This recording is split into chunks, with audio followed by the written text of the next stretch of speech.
புதுசாக பிரச்சனைகளை வந்து சிறகடிக்க ஆசை சீரியலில் கொண்டு வந்துட்டுருக்காங்களே தவிர பழைய விறுவிறுப்பு இல்லை, சுறுசுறுப்பு இல்லைங்கிறது தான் பல பேருடைய கருத்தாக இருக்குது. அதில் முக்கியமாக இன்றைக்கி வந்து பார்த்திங்க அப்படின்னா வந்து அந்த நீத்துவை பார்த்து மனோஜுக்கு எப்படியாச்சும் பொண்ணு கேட்டலாம் அப்படின்னு சொல்லி கிளம்பி போகிறாங்க விஜயா பார்வதியோட. ஆனால் அவங்க எனக்கு வந்து மனசுக்கு ஏற்ற ஒரு மாப்பிள்ளை அப்படின்னா அது ரவி மாதிரி தான் இருக்கணும்ட்டாங்க. இது ஒன்றும் சரிப்படலையே அப்படின்ட்டு வந்து இப்போ விஜயா அட்வைஸ் பண்ணிருக்காங்க ஸ்ருதிக்கிட்டையும் ரவிக்கிட்டையும், அந்த வேலையை விட்டு அவள் ஒன்றும் சரியில்லை, ஒன்றையே ரொம்ப பாராட்டிகிட்டு இருக்கா, அவளுடைய நடவடிக்கைகள் பேச்சுகள் எதுவுமே சரியில்லைங்கிறாங்க.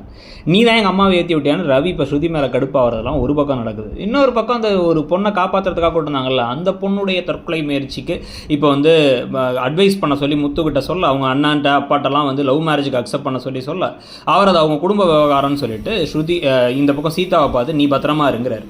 சீதா அந்த மாதிரிலாம் எதுவும் பண்ண மாட்டேன் கவலைப்படாதீங்கன்னு சொல்லிட்டாங்க. இன்னொரு பக்கம் என்ன நடக்குது, சீதாவுடைய அம்மா மீனாவுடைய அம்மாவும் தம்பியும் சத்யாவும் கிளம்பி நேராக வந்து தயவு செஞ்சு நீங்கள் வந்து ஒரு நல்ல முடிவாக எடுங்க, ஏன்னா சீதா அவரை தான் கட்டிப்பேன்னு ஒத்த காலில் நிற்கிறா அப்படின்னு சொன்ன உடனே முத்துக்கு ஒரு மாதிரி குழப்பமாக இருக்குது. வீட்டுக்கு வந்து நீ தான் அனுப்பிவிட்டியா அப்படின்னு மீனா கிட்ட கேட்க, எங்கள் அம்மா வந்தாங்கன்னே எனக்கு நீ சொல்லி தான் பார்த்துருக்கீங்கன்னு அவங்களும் பேசிகிட்டு இருக்காங்க. இதெல்லாம் பற்றி நீங்கள் என்ன நினைக்கிறீங்க, இந்த கதை எப்படி போகுதுன்னு நினைக்கிறீங்கிறத சொல்லுங்கள். என்ன எதிர்பார்க்குறீங்க சிறகடிக்க ஆசை இனிமேங்கிறதையும் சொல்லுங்கள்.